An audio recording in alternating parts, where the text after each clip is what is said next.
believe in the protocols that they do in Nigeria. So I'm not standing on any existing protocol.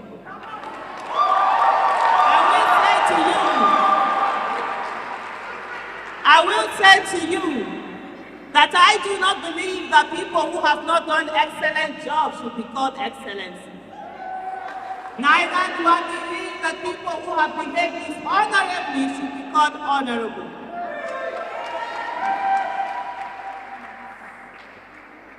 But we thank God at the table today, we have people who have been honorable and doing excellent job. So I say to you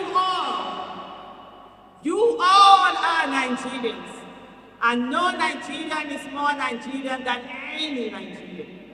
We live in a country today where some people are seen as less than citizens, and that must not happen. I'm very glad about the topic that I have today, enlightened youth and Nigeria's democracy. Democracy is everything. A lot of us have been brought up, we've been conditioned to believe that politics is dead. But guess what? It is politics. It is true politics that the people who are going to make policies that make or mar our lives come into office. And therefore, every one of us, we have to be interested in politics. It's not something that you do and get away with it. Can I ask a question, please? Can I move away from here? Is that okay?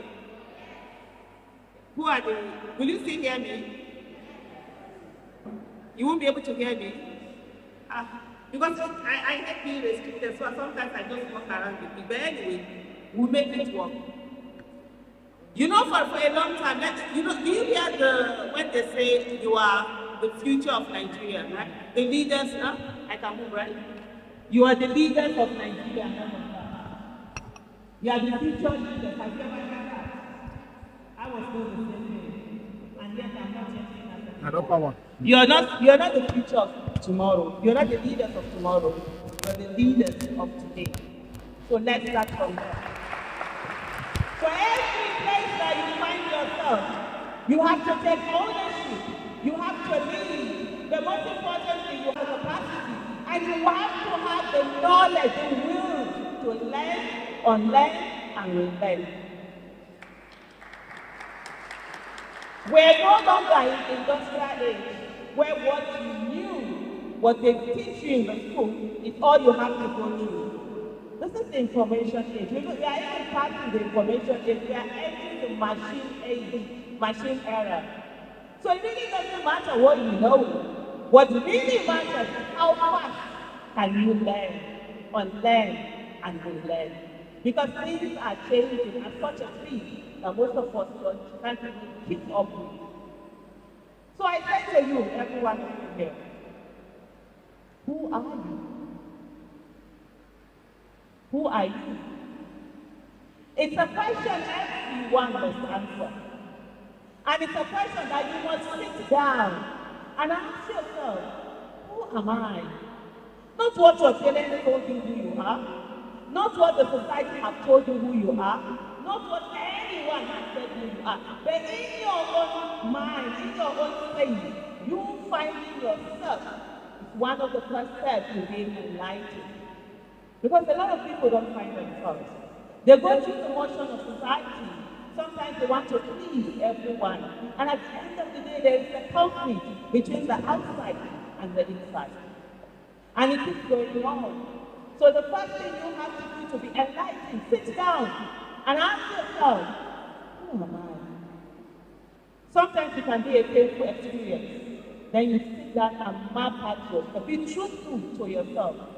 When you find out who you are, nobody can then do anything to you that makes you question yourself. In today's world, especially with social media, you have people insulting, abusing, attacking, right? When you begin to see, answer that question, who am I? Carry a book and write down everything. So what you do with that is that you recognize your weaknesses and your strengths. And they're all okay. You amplify your strength You work on your strength.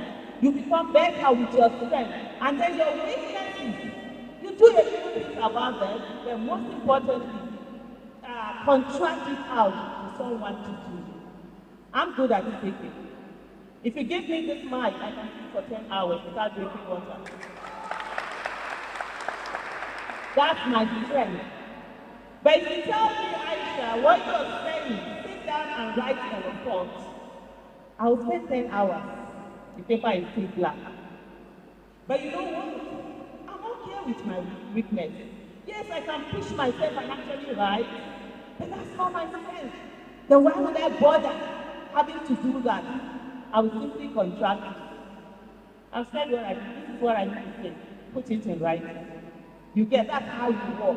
And so you become a better version of yourself. And you'll say, but every one of us, there is something in us, there's a talent, there's a skill that you have. But most times what people do is that they focus on their weakness rather than on their strength. And they keep struggling with their weakness and forget that they should need to amplify their strength.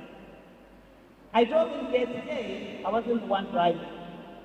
Someone told me, I had to say, you need to come here. If I'm to come here myself tomorrow, I will get lost. It's one of my weaknesses, to know where places are. So what do I do? Contract it out. So that's something that everyone wants to understand. The next thing I'm going to say, of course, is that don't sell yourself short. A lot of people sell themselves short. A lot of people are afraid to do what they need to do. And they stand behind. They're shy. Remember, growing up, you were told, oh, don't make so much noise. It's better to be quiet and all of that. As an adult, it's not. It's better to be quiet. Be heard. Some people said, Aisha, why are you so loud? I said, when I leave this world, I want them to know that somebody came. I don't want to come quietly and be quietly. So that's important to me. So allow yourself to be heard. Don't sell yourself short. Go out there. Let's see what will happen. A no. What does a no signify? It doesn't reduce who you are.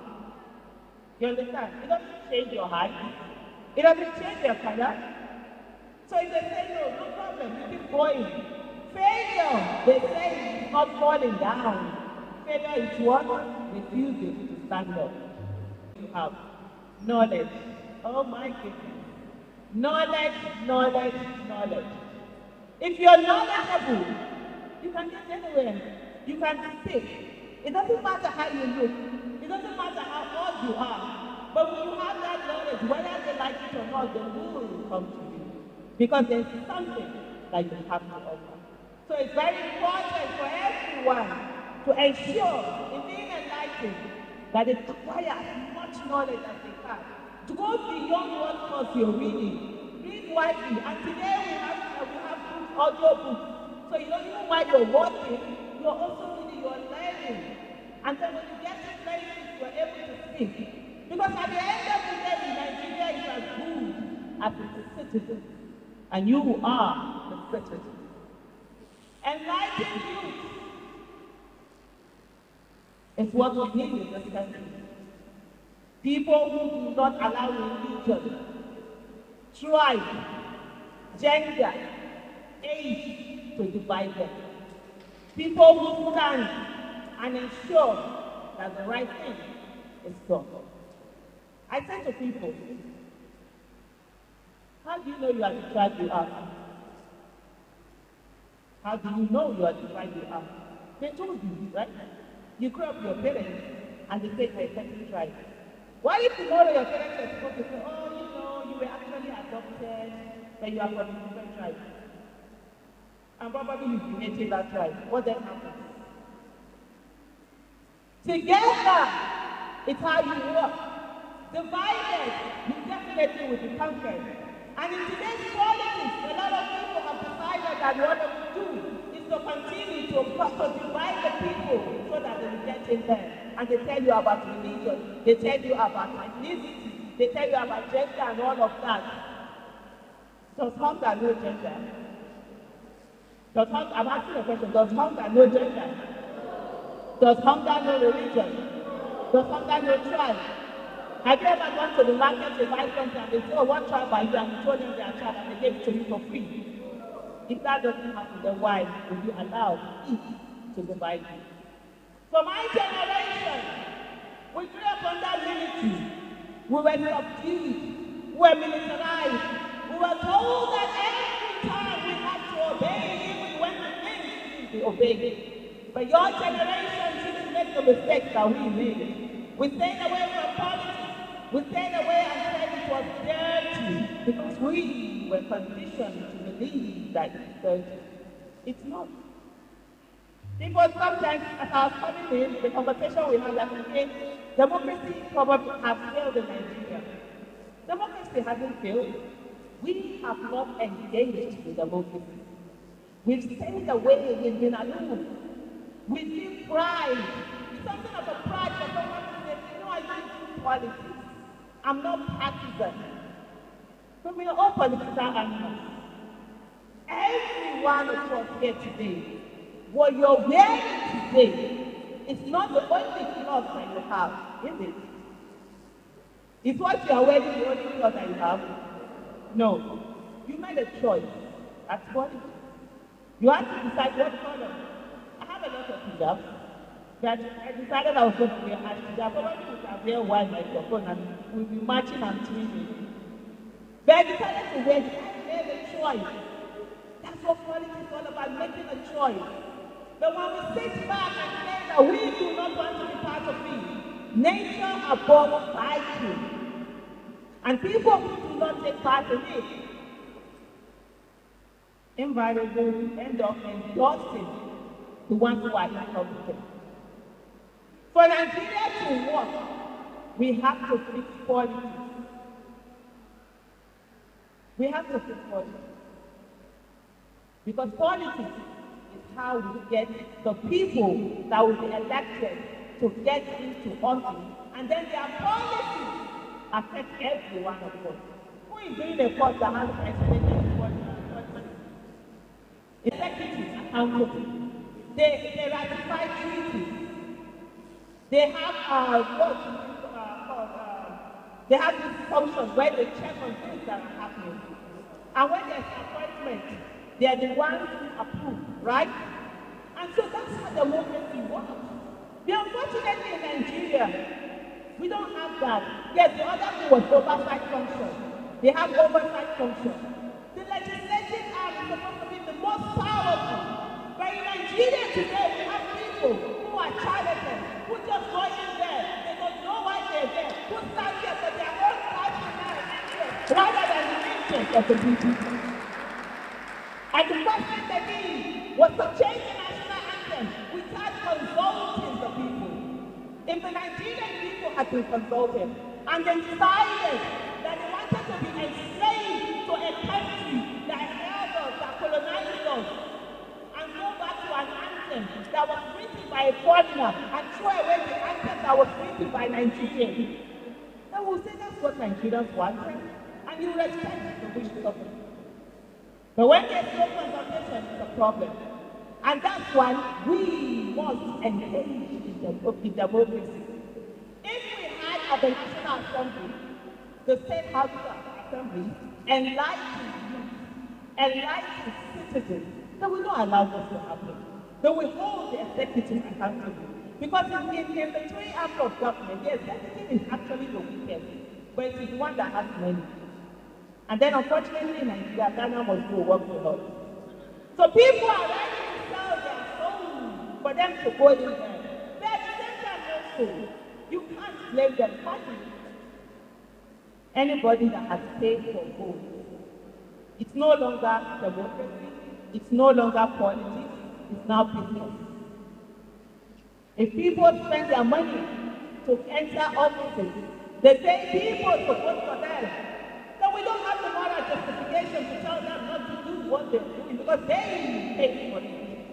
And if we want that to change, we must put our money where our votes are. People must be ready to come out and give of what they have to candidates and ensure they monitor them. When we have people using their own money to go into offices, what you will have is that people with competence directed capacity people who have moved for Nigeria, that have never stolen a dime, that have never done anything wrong, who do not have money to go in there. And the people who will go in there and continue to perpetuate themselves or their studies are the ones who have stolen our collective wealth, and they will use it to keep themselves in office. And when they get there, whatever we say, they will care.